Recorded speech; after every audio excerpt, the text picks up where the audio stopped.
नमस्कार. मृत्यूवर विजय मिळवणं शक्य आहे का? हा प्रश्नच किती मोठा आहे, नाही का? श्रीपाद श्रीवल्लभ चरितामृतातल्या 18व्या अध्यायात एक अशी कथा आहे जी आपल्याला याच प्रश्नावर विचार करायला भाग पाडते. ही गोष्ट आहे पापाची, पश्चातापाची आणि एका अविश्वसनीय चमत्काराची. हो, पुनर्जीवनाची. चला तर मग या अद्भुत कथेचा अर्थ जाणून घेऊया. खरं तर या कथेचं संपूर्ण सारच याच प्रश्नात दडलेलं आहे. आपली श्रद्धा, आपला विश्वास खरंच अशक्य गोष्टी शक्य करू शकतो का? ही गोष्ट आपल्याला त्या उत्तराच्या खूप जवळ घेऊन जाते. पण उत्तरापर्यंत पोहोचायच्या आधी आपल्याला या कथेच्या मुख्य पात्राला भेटावं लागेल. तर या कथेची सुरुवात होते एका ब्राह्मणाच्या आयुष्यातल्या घनदाट अंधारापासून. म्हणजे तो पापाच्या ओझ्याखाली इतका दबला होता की पश्चातापाची आग त्याला आतून अक्षरशः जाळत होती. पण प्रश्न हा आहे की त्याने असं केलं तरी काय होतं? असं होतं की हा ब्राह्मण फक्त नावापुरता ब्राह्मण उरला होता. त्याची कर्म इतकी वाईट होती की त्याचं अख्खं आयुष्यच एका मोठ्या संकटात अडकून पडलं होतं. त्याच्या पापांचं ओझं इतकं वाढलं होतं की त्याला त्यातून बाहेर पडायचा काही मार्गच दिसत नव्हता. आता चरितामृतात लिहिल्याप्रमाणे त्याने 2 सर्वात मोठी पापं केली होती. पहिलं म्हणजे प्राणीहत्या आणि दुसरं, जे त्याच्या धर्मात पूर्णपणे निषिद्ध मानलं जातं, ते म्हणजे गोमांस भक्षण. आणि ह्याच 2 कृत्यांमुळे त्याच्या आयुष्याची अक्षरशः वाताहात झाली होती.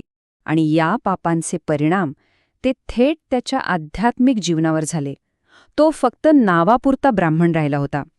असं म्हणतात की त्याचे पूर्वज आणि देवतांनी सुद्धा त्याच्या प्रार्थना नाकारायला सुरुवात केली.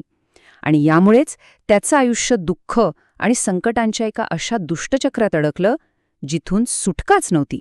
पण म्हणतात ना, जेव्हा सर्व आशा संपतात, सगळीकडे फक्त अंधार दिसतो, तेव्हाच कुठेतरी प्रकाशाचा किरण दिसतो.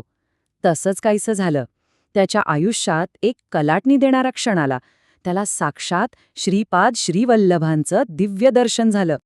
पण खरंच इतक्या घनदाट अंधारात आशेचा एखादा किरण असू शकतो का? म्हणजे जेव्हा एखादी व्यक्ती इतकी भरकटलेली असते, तेव्हा तिला परत फिरण्याचा मार्ग सापडू शकतो? चला बघूया याचं उत्तर कथेच्या पुढच्या भागात काय मिळतं ते. आणि मग अचानक त्याच्या डोळ्यांसमोर एका दिव्य मंगल स्वरूपाचं दर्शन झालं. आणि ते स्वरूप दुसरं तिसरं कोणाचं नव्हतं, ते होते साक्षात श्रीपाद श्रीवल्लभ. आणि त्या एका दर्शनाने काय सांगू, तिथलं सगळं वातावरण, सगळी नकारात्मकता जणू काही क्षणात नाहीशी झाली. त्या दिव्य दर्शनाने आणि श्रीपादांना नमस्कार करता क्षणीच त्या ब्राह्मणाला आपलं आयुष्य, आपलं जीवन एका क्षणात पवित्र झाल्यासारखं वाटलं. असं वाटलं जणू अनेक वर्षांची निराशा, दुःख आणि पापांचा भार एका क्षणात उतरला. आणि इथून पुढे सुरू होतो एक संवाद. एकीकडे पश्चातापाने जळणारा भक्त आणि दुसरीकडे करुणासागर असलेले श्रीपाद. ह्याच संवादातून त्या ब्राह्मणाला आपल्या चुकांची खरी जाणीव होते आणि त्याला उद्धाराचा मार्ग दिसायला लागतो. श्रीपादांनी जणू काही त्याला त्याच्या पापांचा आरसाच दाखवला.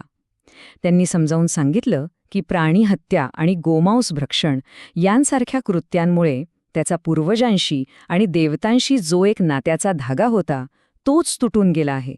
आणि म्हणूनच त्याच्या प्रार्थना त्यांच्यापर्यंत पोहोचतच नव्हत्या. आणि मग घडतो तो क्षण जो या संपूर्ण कथेचा कळस आहे. एक असा चमत्कार जो फक्त श्रद्धेची परीक्षा घेत नाही, तर तो श्रीपादांच्या असीम सामर्थ्याचं आणि त्यांच्या करुणेचं प्रदर्शनसुद्धा करतो.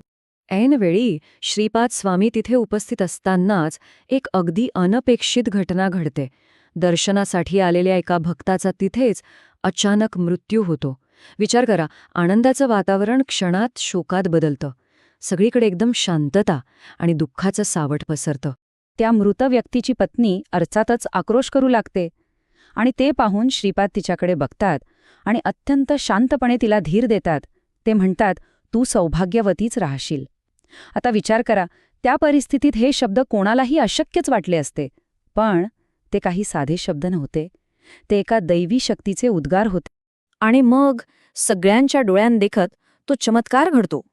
श्रीपाद आपल्या दैवी कृपेने त्या मृत व्यक्तीला पुन्हा जिवंत करतात. हा पुनर्जीवनाचा अविश्वसनीय क्षण पाहून तिथे जे कोणी उपस्थित होते ते सगळेच आश्चर्यचकित होतात आणि स्वामींच्या नावाचा जय जयकार करू लागतात. तर मग या एका दर्शनाने नेमकं काय बदललं? बघा, दर्शनापूर्वी काय होतं? पाप, दुःख आणि निराशेचं आयुष्य. आणि दर्शनानंतर कृपा, आनंद आणि सौभाग्याची एक नवी सुरुवात. आणि हे फक्त त्या ब्राह्मणाच्या बाबतीतच नाही झालं, तर तिथे असलेल्या प्रत्येकाच्या विश्वासाचं त्या एका क्षणात सोनं झालं. आपल्याला माहीत आहे की प्रत्येक अध्यायाच्या शेवटी एक फलश्रुती सांगितली जाते. म्हणजे काय, तर ही कथा ऐकल्याने किंवा वाचल्याने आपल्याला मिळतं काय? कारण या कथेचा उद्देश फक्त मनोरंजन नाहीये, तो त्याहून खूप खूप मोठा आहे.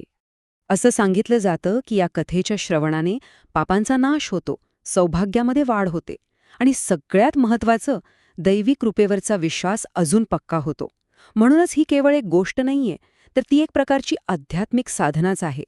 आणि शेवटी एक प्रश्न मागे राहतोच, की आपण एखादी कथा फक्त ऐकतो की त्यातून खरंच काहीतरी शिकतो? कदाचित जेव्हा एखादी कथा आपल्या मनातल्या श्रद्धेला पुन्हा एकदा जागं करते ना, तेव्हाच ती फक्त एक गोष्ट न राहता आपल्या सगळ्यांसाठी एक शक्तिशाली शिकवण बनते. यावर विचार करण्यासारखा आहे, नाही का?